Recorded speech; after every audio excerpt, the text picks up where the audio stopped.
Today's webinar is going to be about project and programme officers. My name is Eileen Oden. I'm here doing the first part of the webinar, and Simon will be joining us. I'm a member of the PMO SIG committee and have been for about 10 to 12 years. I have a whole range of experience in working in different size projects and programme officers, and I've spent the last 10 to 11 years being a consultant, either delivering training or working in PMOs, helping them develop their project and programme processes. Good afternoon, everybody. Yes, as Eileen said, I'm Simon George. I've only been in the PMO SIG, this is my second year now. I've been around PMOs though for about 20 years, since I first set my project support office up in 1992.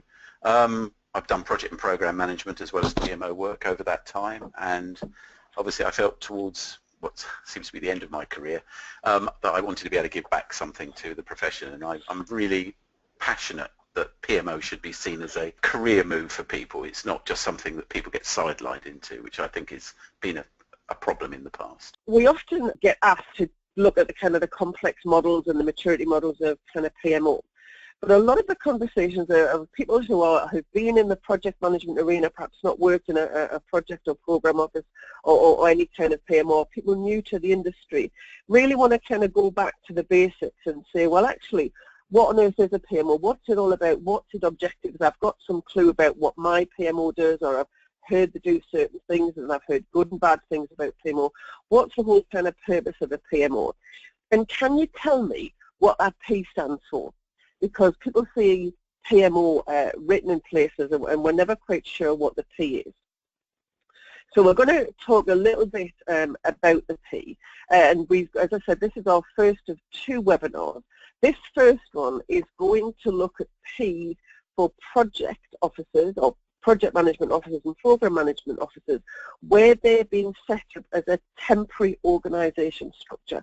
And we'll talk about why that might be the case as we go through the webinar. And in our second webinar on the 5th of July, we're going to talk about program and portfolio officers, where they've been set up as a permanent structure. So that's how we're going to split across these two webinars. So we're going to take you through a bit of the theory, and we're going to talk to you about the role, the structure, and the activities of the typical temporary project and program officers. And then what we're also going to do is, both Simon and I, as we've already mentioned, have worked in a number of project offices, and we're just going to give you some examples of how that might actually work in practice, because these things are all great coming out of the textbook. But actually kind of looking at them with some real examples hopefully will give you a little bit more help. So let's have a look at what actually a PMO is. And there are various kind of definitions that are around, and I think Simon's going to take us through our first definition. Well, the first definition is from a chap called II Mullaly, very famous in the project management world. And his definition is that the PMO is a mechanism used to address common project management issues in an organisation in order to support and facilitate project success. That sounds meaty, and it can be. It basically means that PMO controls all the change initiatives that it's in command of. Obviously, if it's supporting a single project, it's focused on facilitating that particular project success. But obviously in a program, where there are many projects running, it's focused across the program on many projects and facilitating.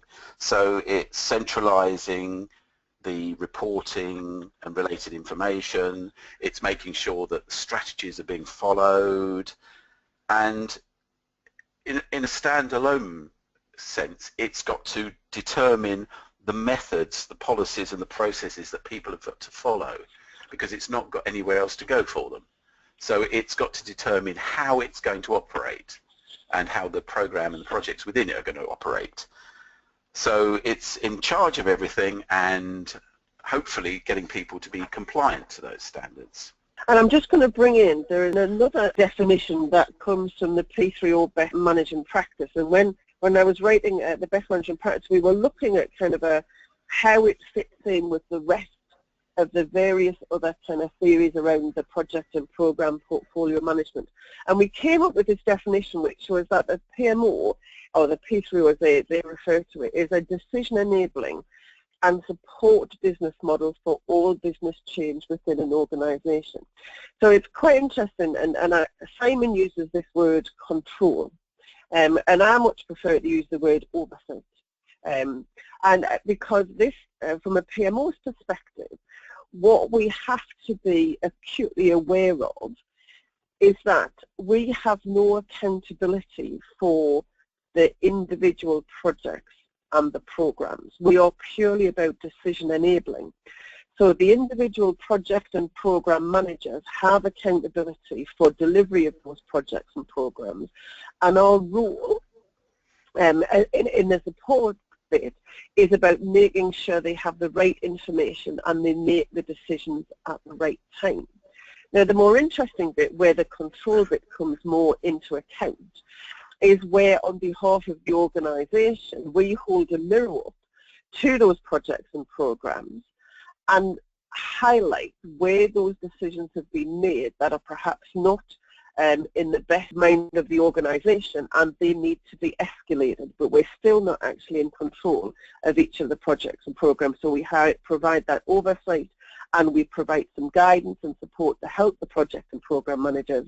On behalf of the organisation, we ensure that the right controls are in place and that people are adhering to them, yes, which kind of leads us on to the objectives of the PMO. The prime objective of a PMO is to provide a stable framework. We've mentioned the standards and processes. So it improves the probability of program and project success within the organisation. So, as I mentioned previously, you've got to set up appropriate governance structures and methods, support the executive sponsors and delivery teams in executing their roles, and which is where, going back to the controls that Eileen has mentioned, measuring and reporting on how the projects and the program itself is performing so that they can make those decisions. So it's interesting. I mean, sometimes people say, my God, can a PMO do all of this? You know, that sounds an awful lot. But yes, I think in the main, experienced PMO staff, they probably get used to doing this stuff, but they certainly can. They will go to a suitable methodology if they haven't got one available. In the standalone case, they're going to go out to Prince2 as a starter, and perhaps to companies that will provide a built framework using that. Obviously, then it needs tailoring though to the particular program and project that they're operating in. You know, what works for one place won't necessarily work for somewhere else, and it depends on the behaviours and culture of the organisation that it's being applied in. There are organisations who are very hot on self-assurance and self-compliance to standards, and others where perhaps the PMO is a bit more, and maybe I shouldn't use the word controlling, but it's a bit more hot on making sure people do the right things the right way. And it's quite interesting when you talk about all of these things, though, Simon. We don't have to do everything in every PMO, though, do we? Absolutely not, no, and it depends. In a standalone PMO, which is obviously what we're talking about today, I think you're a lot more likely to be doing most of what a PMO should do. But depending on the structure, obviously, of the program or the individual project you're supporting, perhaps as we go into in the next webinar, if you're within an organisation that already has a lot of HR, procurement, you know, things like that, you're going to rely on those central teams. But I think when we're talking about standalone, you are going to do an awful lot of what the PMO would be expected to do, the full gamut, as they say. Because on a project, the chances are your project teams are going to have to do everything that's required on the project. Absolutely, and you're going to have to support them in that. So, do we think that the PMOs can make a real difference? Personally, I think they make a big difference. I mean, this slide here is sort of saying the difference between no PMO and having a PMO. And, you know, projects are selected based on, you know, the term is the squeaky wheel. In other words, who shouts loudest, who makes the most noise. Not necessarily projects are being run that are supporting the objectives and the strategy. Obviously, if you've got a PMO and they're tasked with looking at the strategy and the priorities, they will make sure that the right things are being run at the right times. with no PMO, who's telling anybody that a project is going bad? They'll just keep going and going and going. Whereas, again, with the structure and using stage and stage gates, you can determine early in a project whether or not something is still viable and perhaps stop it before you've wasted too much money. So, you know, and I'm going on through the rest of the slide, you know, how do you know that something is not performing until it fails if you haven't reviewed it regularly? So if also you're not using the same methodology and the same reporting consistency, people can't make those decisions. They're looking at things and going, well, is A better than B? Is B performing better than A?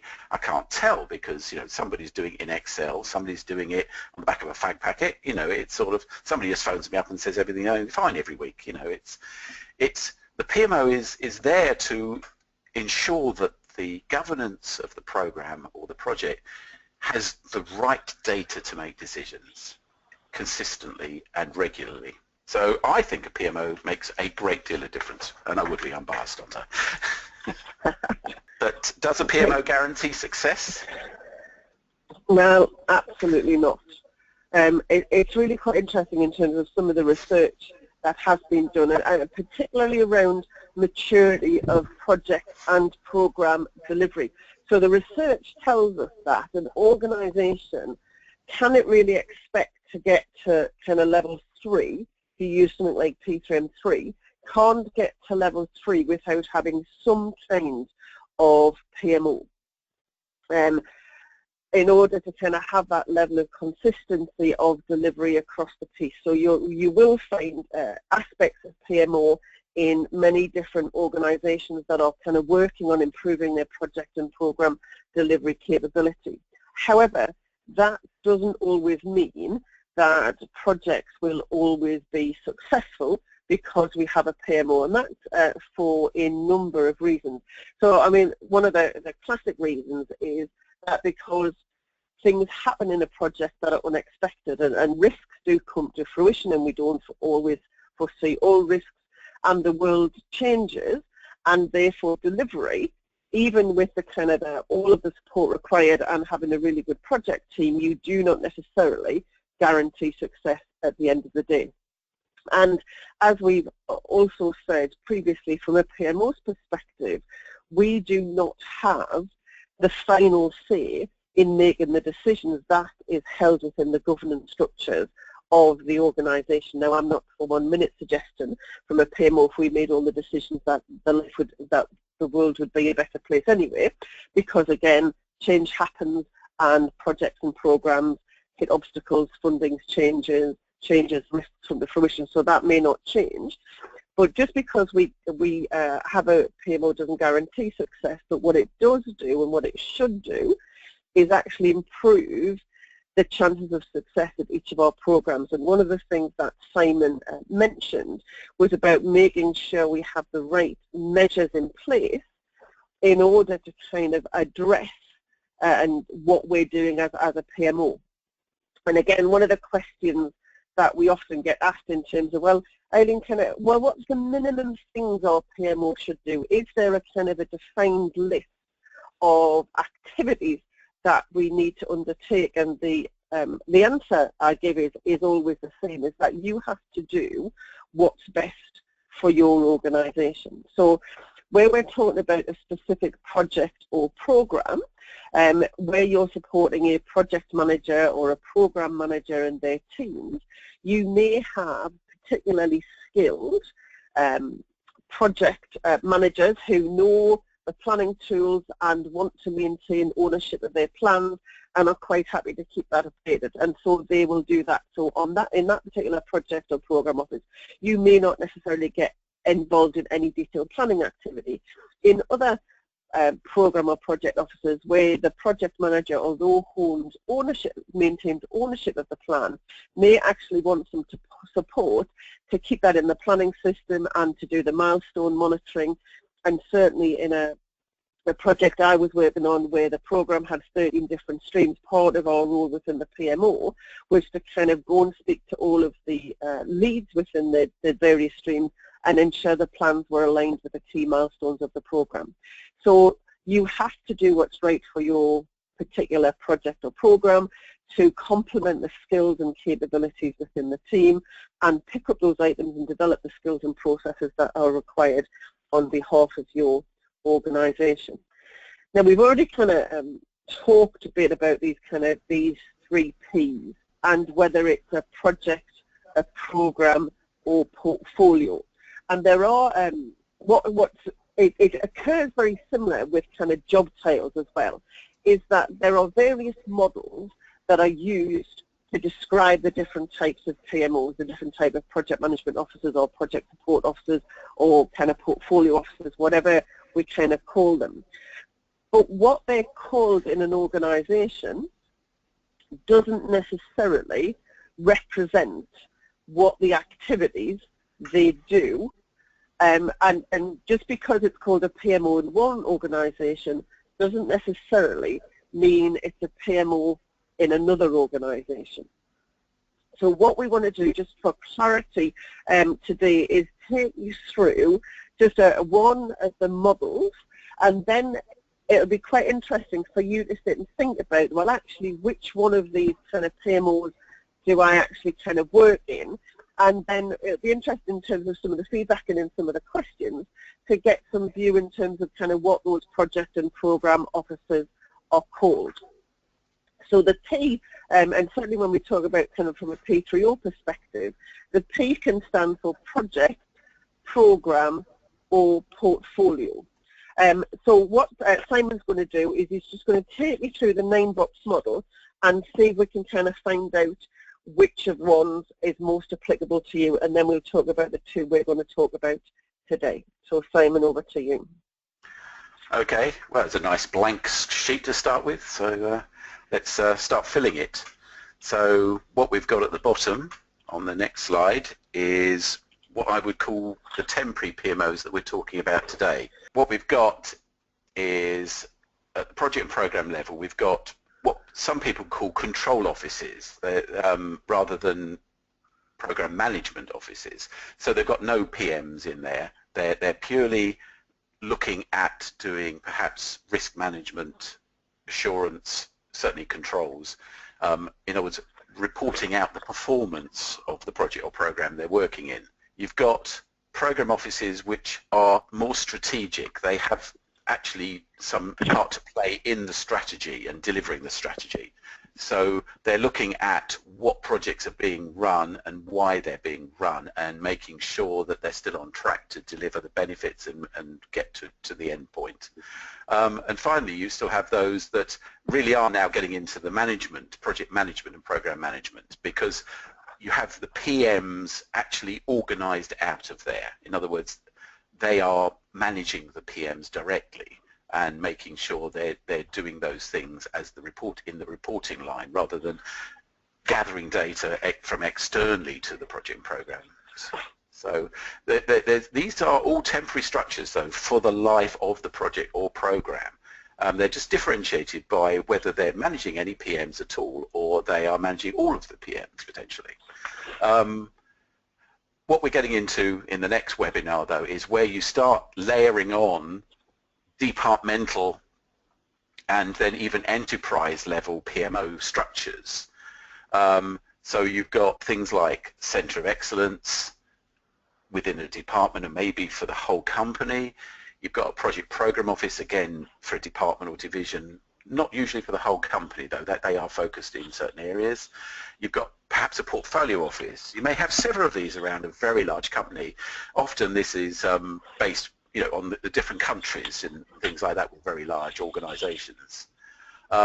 Moving up to the enterprise level, though, corporate centers of excellence. This is where you've got companies who have their own methodologies and standards and processes and reporting and tools, and they very much own those standards and disseminate them down through the local centers of excellence and therefore down to the projects and programs. However, that doesn't mean to say they make all the rules up and then tell everybody with a big stick, do it my way. They still will be working, though, and hopefully building a method or standards that have some flexibility in, because funnily enough, different countries have different legal systems, different countries have different behaviours. So, you know, there has to be some sort of flexibility in what they're building. Moving across the enterprise level at the top though quickly, you've got strategic portfolio offices. These are company-wide, looking at the big projects and programs that a company is perhaps running and making sure that they're delivering to the strategy across the whole company.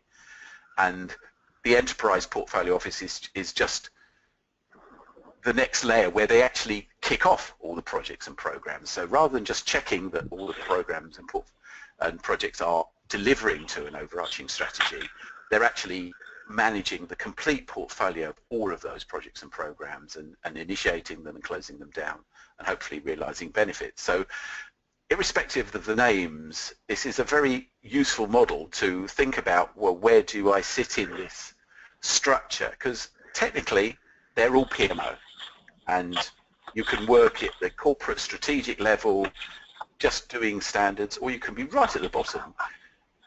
And it doesn't mean to say you're any less important, but your day-to-day, you're in there with the project manager, supporting them, helping them manage their risks, sorting out, hopefully, helping them with the procurement, or maybe even just people problems with HR, because a lot of PMOs get involved at that sort of level. So this 9-box model, it's sort of pick and choose. You can pick any one of the 9, or 2 of the 9, or 3 of the 9, depending on where you sit in the organisation. And then the idea is you link them up and make them work together. There's a question asked about a virtual PMO. What does a virtual PMO look like? Now, just because we've got kind of offices and the name office is in question there, then it doesn't mean that that's a kind of four-sided place in an organisation where everybody sits together.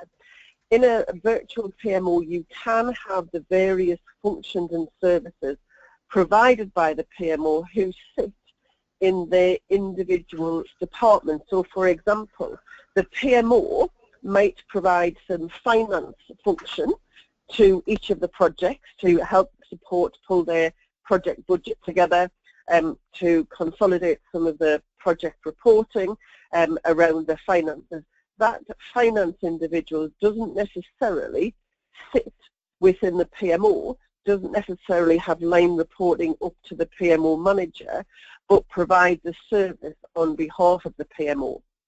And there is the absolute extreme model of a virtual PMO, which are very rare, where actually all of the PMO functions are provided by all of the kind of the various operational functions within the organisation. So there is no central kind of location where they all sit and have a single reporting line. It's very rare to have that for every single function, but very often certain functions, so things like purchasing and finance, are often kind of virtual members of the PMO team who provide that support into the projects. So a couple of other questions that have come up that I just wanted to cover off was this question around where does the PMO sit that supports a portfolio manager? So where we're looking across the whole investment part of the organisation about each of the individual projects and the impact they're having on delivering the strategy of the organisation. Now that's most likely going to be 9, which is the Enterprise Portfolio Office. And one of the next slide, which I was going to get onto actually, was this picture here. So this is a view from kind of the P3 or best management practice, which says, again, this is not a reporting line, but a holistic model of what a collection of various PMOs can look like in an organisation. So you may have a number of people, a number of kind of functions that are provided at that kind of very senior level, where it looks at what projects and programs we're undertaking, working with the senior executive team, looking in terms of kind of shaping their strategy into those specific projects and programs, working around kind of how that's contributing to strategy and that longer term view of where the organisation needs to go and making sure that it has the capacity and capability to deliver those projects and programs going forward. Simon also mentioned that kind of divisional, departmental type PMO, that again another permanent structure, and they would sit around the organisation, and they can be either departmental in terms of function, so you might have a finance portfolio office, you might have an HR portfolio office, or you may have a geographic portfolio, so you might have one for the UK, you might have one per country, or you may have one per kind of office that's kind of situated either across the globe or just across the UK. So often they're kind of geographic, so they can work with the people who are sitting there. Over to the right-hand side, what you've got is a centre of excellence. So some group of people, again, not necessarily sitting in the same department, not necessarily all reporting from a line management perspective into that organisation portfolio office, who provide the standards across the whole of the organisation. And the bottom two offices, this programme office or project office, are the temporary structures that we're specifically going to talk about today. So these are projects and programme offices that are set up specifically to support a project or a programme. So we've got a big strategic programme for the organisation, and the decision is taken, well, actually, what we're going to do is we're going to have a dedicated programme office specifically for that particular programme. Or we've got a project, again, whether it's kind of strategically important or it's because of the size, or because we want to ensure the standards are maintained and adhered to on that project, we're going to dedicate a PMO functionality specifically to that project. And again, just to kind of cover off this kind of virtual, when we're saying we're going to set up a project office, we don't necessarily mean a room and some desks and some chairs. If we've got a dedicated project office for a particular project or program, what we may just mean is we've got a couple of people allocated 2 days a week. That's still their own kind of project office in terms of setting up the standards and the templates and the processes and the oversight for that particular program, and they're dedicated to that particular project or program. Come the end of the project or program, those services that are offered for that particular project and program will actually be shut down, and they will either go off to another project or program, or actually for some organisations it will be dispersed. And the two different things that we're going to look at today in the last kind of half an hour is the differences between the first one is a PMO that is linked to or exists within an organisation with a permanent PMO. So that kind of sits in something kind of the structure I just showed you around a P3O. So we've got project officers around the organisation. There are some standards established in terms of how we do projects here, how we do programs here. We've got role definitions. We perhaps have got all of those systems and tools already set up. But we're still going to set up a standalone PMO for this particular project or program. And I'm going to take you through that one, and then Simon's going to take you through a completely standalone PMO. So there are still organisations who don't have any visible structure of a PMO, and they say, well, actually, this particular project or program is so big, we've never had any formalised PMO before, or the company's very new. But what we're going to do is we're going to take some time and establish a PMO and everything that needs to cover. So Simon's going to take you through that one as an example, but first of all, I'm going to talk you through that one where it exists within a PMO. So let's just kind of cover off in terms of kind of how temporary is temporary. So where we've got the program life cycle, your program office would exist right from kind of the policy, vision and strategy setup. So at that policy, vision and strategy stage of the phase of the project, the program, sorry, that phase of the program, it will be where you're getting your program kind of starting to take some shape, and the fact that it might be a program, you might get the first couple of roles starting to be assigned in terms of a program office. You may not necessarily have all of the full capability of your program office until you hit to the deliver capability or towards the end of the design phase of the program, but you will certainly start having it right at the very beginning of that program, and it will exist in some form providing some functions and services right through to the end. The program is being closed, and it's actually kind of gone back into the deliverables, and the outcomes have gone back into business as usual. And very similarly, from a project office perspective, particularly where it sits in a program, you're going to have some pre-project activity where the project is starting to be defined and taken shape. But as soon as we get to the position where actually we think we're going to have a project and it's going to be go through that kind of startup stage, then we'll have some project office activity to start putting the foundations in place. And again, we'll continue through the whole life cycle of the project towards the end of close, where it will hand back the post-project activity back up to the program office as it sits in that wider program. If it doesn't sit within a wider program and it doesn't sit within an organization, at the close of the project, then you will have a formal close down process for the PMO. So let's just talk a little bit then about this PMO that is linked to or exists within an organization with a permanent PMO. And the first thing we want to think about is a reporting line.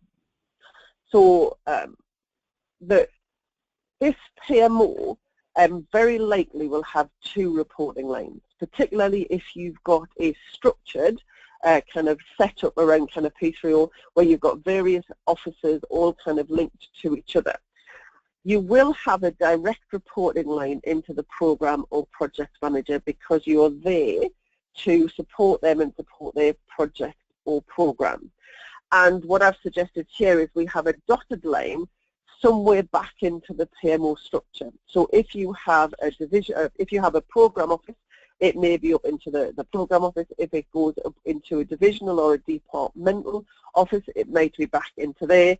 Or if you have a single enterprise office outside of this project or program, you will have some reporting line up into there. And we talk about some of the challenges, but that is definitely an interesting balance for the PMO individuals who are working in this temporary project or program office, because you've got a responsibility to ensure the standards are adhered to, but because your direct reporting line is to your project or program manager, then potentially those areas are sometimes at conflict, and we'll talk about that as we talk through the challenges.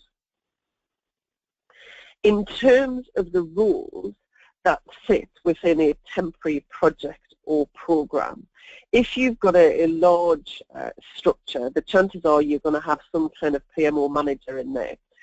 It may not be the same level of somebody who can run a portfolio office, or somebody sits at a divisional level or a departmental level, but somebody who's going to oversee all of the functions and services that are provided by that particular office, and will be the reporting line for potentially the PMO analyst specialist and the PMO administrator who sit within that PMO.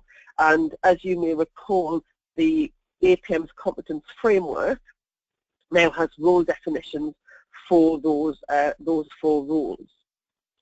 And in terms of setup, if we're setting up a temporary office for this PMO, it's very likely that your PMO manager is going to be an internal resource, because you've got all of the current processes, the project delivery, program delivery processes set up. You've got your company standards and systems.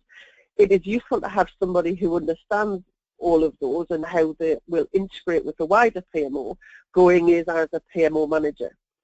But it is possible then to resource it through temporary resources, the rest of that PMO. So you may often see contract risk managers or contract administrators coming in who, under the guidance of that internal PMO manager, will undertake the functions and services within that PMO. And also, because the functions and services to a large extent have been defined by the organisation, it is really good kind of a training ground to get some experience as a kind of right at the sharp edge and watching how projects and programs deliver whilst providing some support. So often development opportunities will come up to work in a temporary project or program office under, as I say, that guidance of a more experienced PMO manager. Now, there is sometimes in a in that kind of situation, what you may have actually is just a lead analyst rather than naming them as a PMO manager. If it's a relatively small PMO, then you may just have, as I say, just a lead analyst in there. And I will always kind of say this, we often, in a PMO that's supporting a project and program, you may have what we infinitely call a PO, which is a project office of one. So you may have a single person in there who is the right-hand person of the project manager, program manager, who basically picks up all of the work required from that PMO, or a POT, which is a project office of two. So again, that's not uncommon in a temporary project or program office. So in terms of the key activities that you will do in a PMO, I mean, one of the first things we need to do, as Simon's mentioned, is actually be able to tailor the processes. So although we've got corporate processes set up, we've got corporate systems set up, we need to work out in this PMO how they're going to work for our particular project or program, and to make sure that the right level of governance is in place and that all of the reporting standards that we need to get back into that kind of central reporting piece is done, but tailor it in terms of what other reports, what other information might be available, what other kind of controls need to put in place for this particular project. And then a lot of the other activities that you do, as we've already mentioned, will be as required by your particular project and program. So it's very likely that you will be kind of setting up and maintain the register, so that be the risk register, looking after the configuration management piece, looking after kind of change control and request for change. You may have some latitude at a PMO to kind of do some minor changes, but on the whole, some of those kind of functionality and some of those templates will have been provided by Centre. And again, you've got to develop and maintain the project plan on behalf of the project or program manager, and you will be looking after not just the dependencies within your project and program. If you've got a wider PMO, then you will be required to kind of line up your milestones with external milestones so it fits into the corporate picture of all of the high-level milestones across the whole portfolio. And again, in terms of kind of external reviews and assurance, you may, kind of your program or project manager or the program sponsor may decide that there's a certain level of reviews and assurance required inside of your project, but actually you will also have to link to those that are corporately driven and part of the usual standards for projects and programs. You may be required to deliver workshops, and from a communicating and reporting perspective, you will again need to do that internally and externally. Quite interesting from the communication and reporting perspective, you may have to almost do some kind of retrofit. So if you've got an organisation who's got project and program reporting set up as standard, that may have to be your starting point for doing the tailoring for your particular projects and programs, rather than you define what you're doing internally and then work that out how to put that back into the corporate system. So you tend to have to work from what's there and tailor into your program rather than out of it.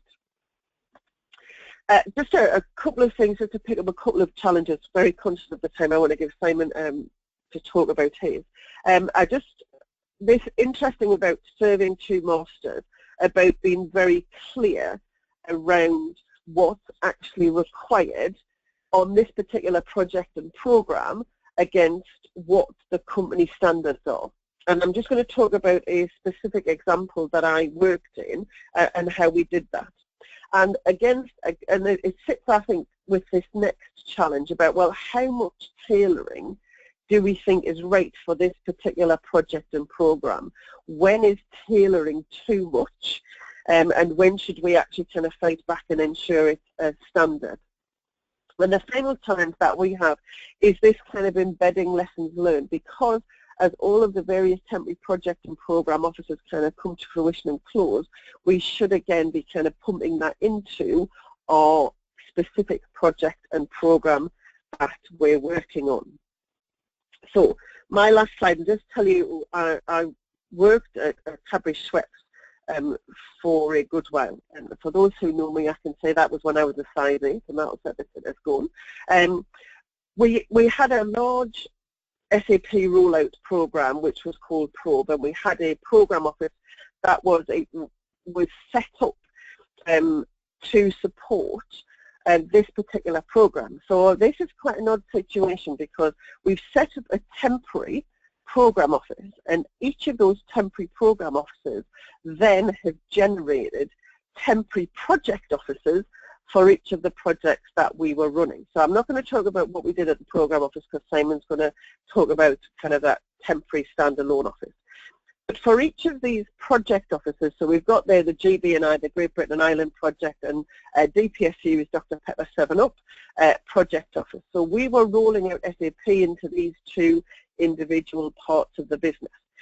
And we sent off somebody from the central program office. We would send over a lead PMO analyst, and they would also have an administrator set up. And we actually kind of, although I said kind of you've got a direct reporting line into the program or project office, in this particular situation it was actually they had their direct reporting line back into this central program office and only a dotted line to the project or program office. Now that says something around the particular control that we wanted over this overall kind of other projects that sat within this program, but that allowed us to have more control over the amount of tailoring that was required, and that was allowed with each of the kind of the teams that were running the project offices.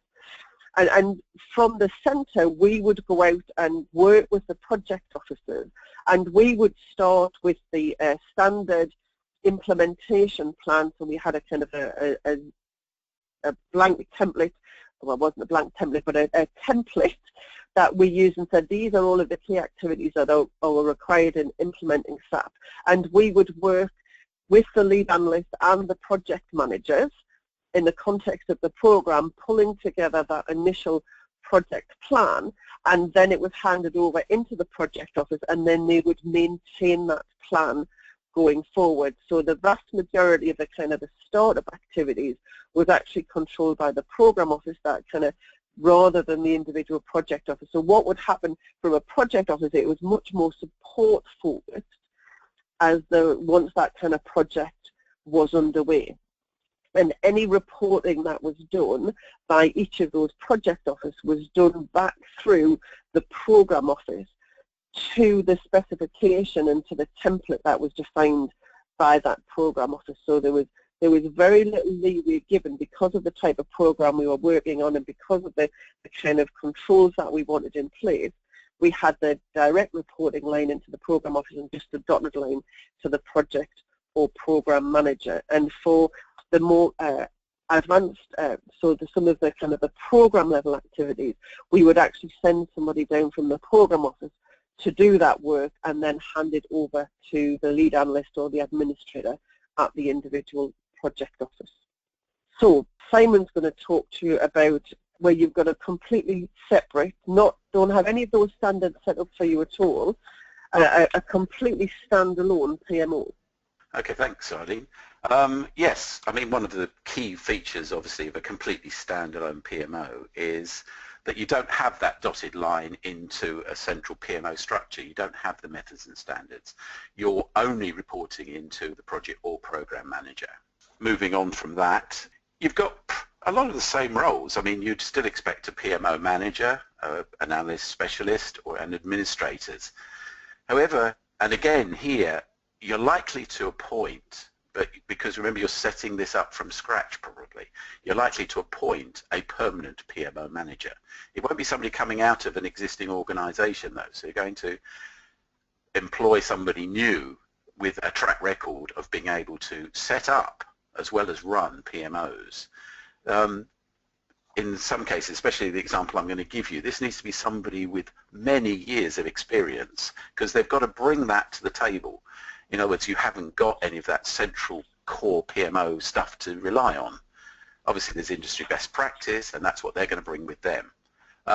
Again, though, as in the case of the central, the more the project or program office, which is in the centralized area.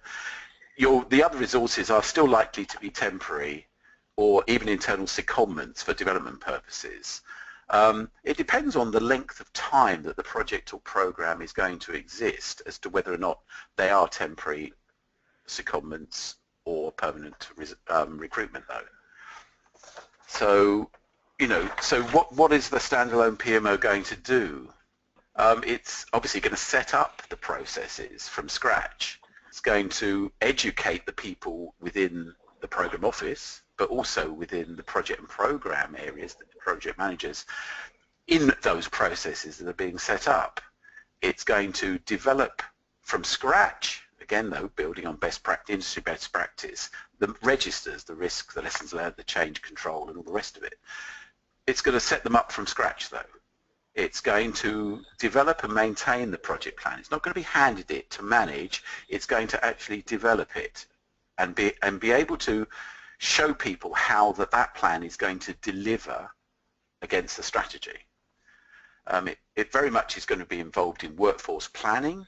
These standalone offices often are doing recruitment, and they will be looking at the competences and skills required in the PMO and in the project and program management community in order to drive a consistency and a level of recruitment. They almost certainly will be doing some form of contract management. Again, it depends on whether or not they are in a larger structure. You'll have to buy these skills in. So we've said tailor the processes again. It's all very well saying bring in best practice. So people have worked in PMOs before, they've worked in them for many years. However, what they bring in isn't necessarily going to work straight out of the box, or straight out of the head of the PMO manager.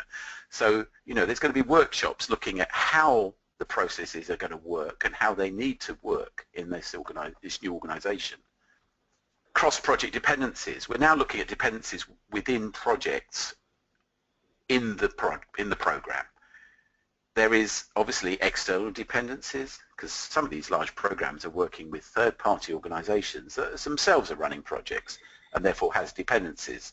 But in a lot of the cases, the dependencies are just between the projects they're running themselves, and they need to know if a project's running late and what the knock-on effect is going to be, whether that be for recruitment purposes or moving people from one project to another project, or, there's lots of different reasons why you need to manage the dependencies.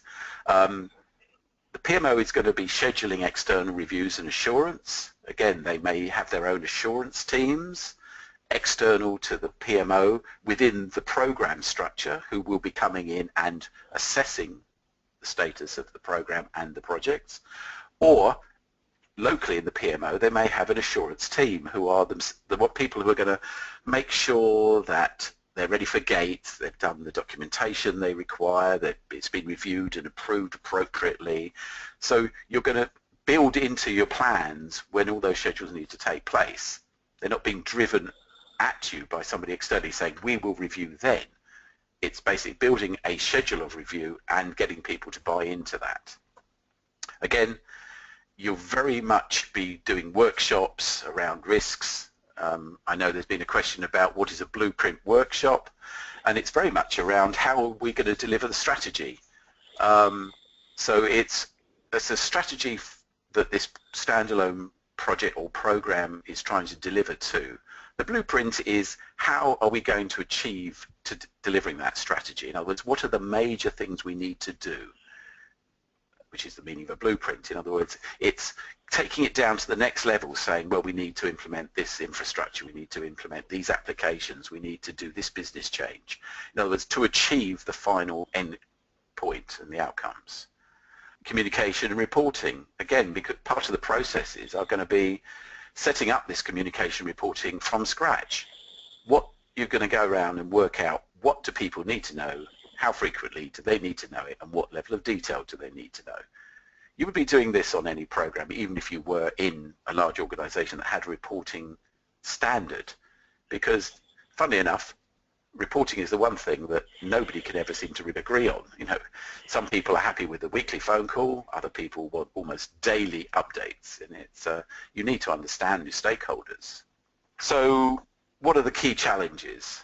Developing the fit-for-purpose processes is obviously a key challenge. If you're starting from scratch, this can take a significant amount of time, and being given that time to set those processes up, but get into delivery as well, can be a headache.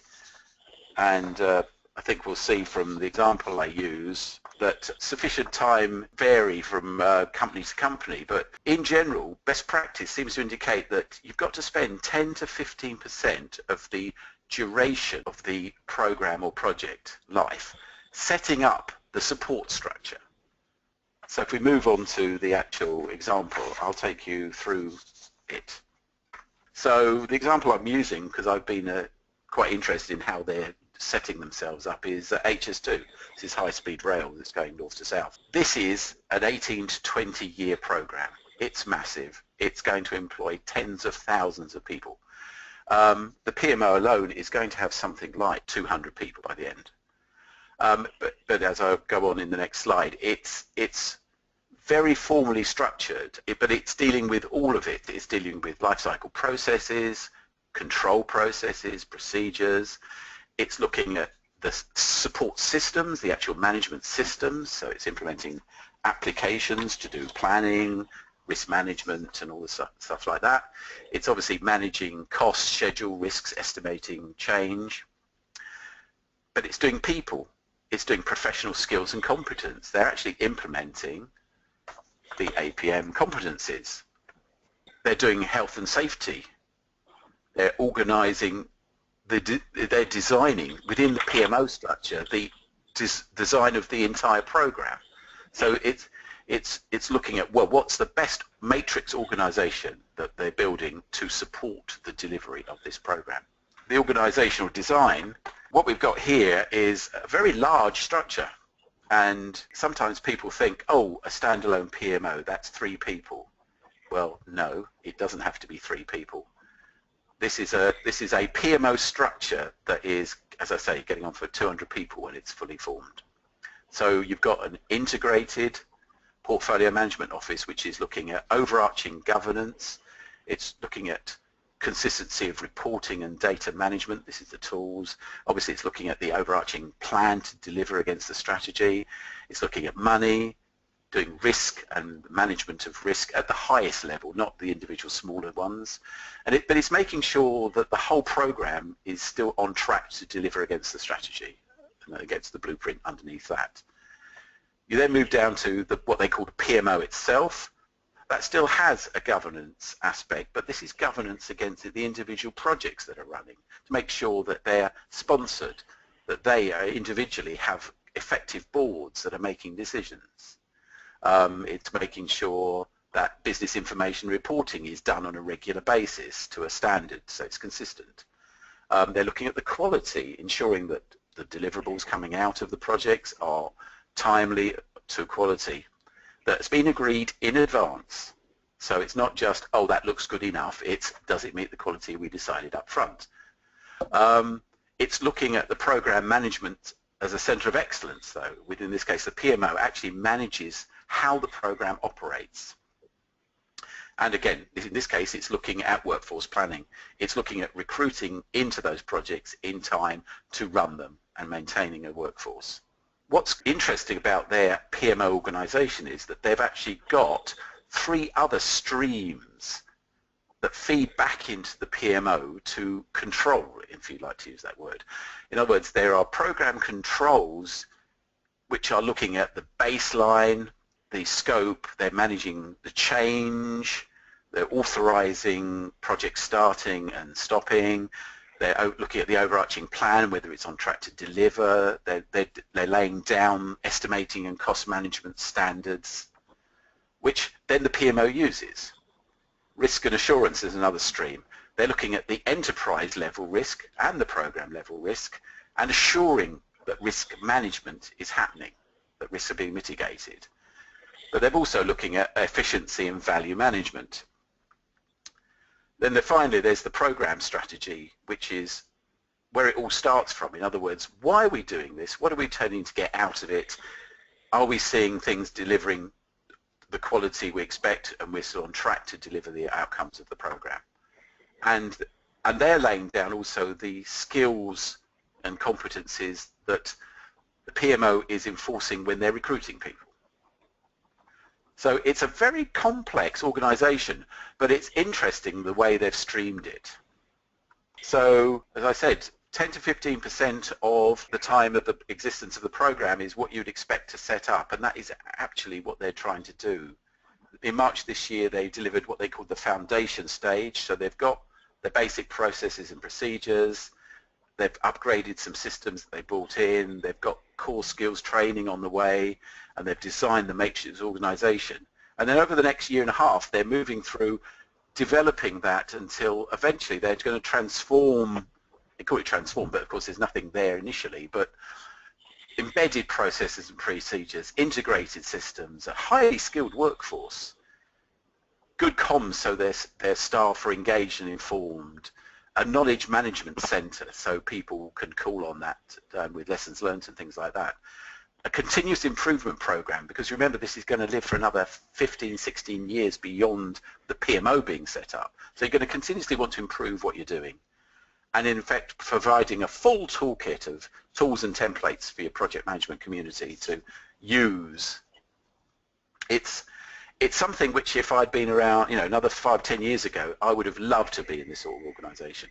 If you want a career, this is it. Can we go to the next slide? It's quite interesting because we've talked about temporary organisation structure, Simon, and this looks a huge kind of effort that, you know, is going to be shipped up and kind of finished when it gets to the end. Does that always happen on project and program offices? Well, I mean, in this case, they're not looking to recruit temporary staff. It's going to go on so long that they're employing permanent staff for the duration. So there are people who are going to enter this or have entered this in the last year who potentially can look at another 15, 16 years of working life implementing HS2. Okay.